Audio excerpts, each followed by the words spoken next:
একটা জিনিস কি খেয়াল করছেন? ভারতে যখন শহীদ ওসমান হাদির প্রধান আসামি ফয়সাল গ্রেপ্তার হইছে, তারপর থেকেই বটবাহিনীর প্রধান সাদিক কায়ুম তাকে খুঁজে পাওয়া যাচ্ছে না।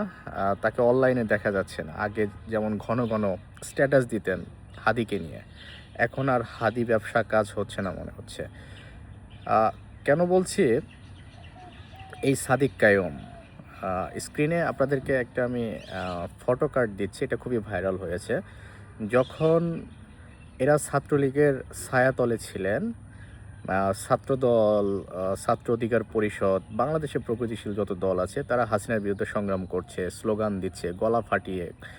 কিন্তু এরা দেখেন স্ক্রিনে ছাত্রলীগের সাদ্দামের পাছা চাটতে, চাটতে এদের গলা শুকায় গেছে। ৫ আগস্ট বাংলাদেশে না আসলে এদেরকে আর আপনারা প্রকাশ্যে দেখতেনই না ভাই।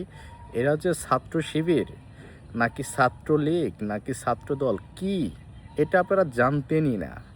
তো আজকে সাদিক কায়ুম তারা বলে শিবিরকে দমিয়ে রাখা যাবে না। শিবির কোনো কিছু পরোয়া করে না। ৫ আগস্টের আগে শিবিরকে ভাই আপনারা কোথাও দেখেছেন? এভাবে এরা ছাত্রলীগের পাছা চাটতে, চাটতে গলা শুকিয়ে ফেলছে। এই সাদিক কায়ুম, ফরহাদ, শিবির যতগুলো শিবিরের ছানাপোনা আছে সবাই।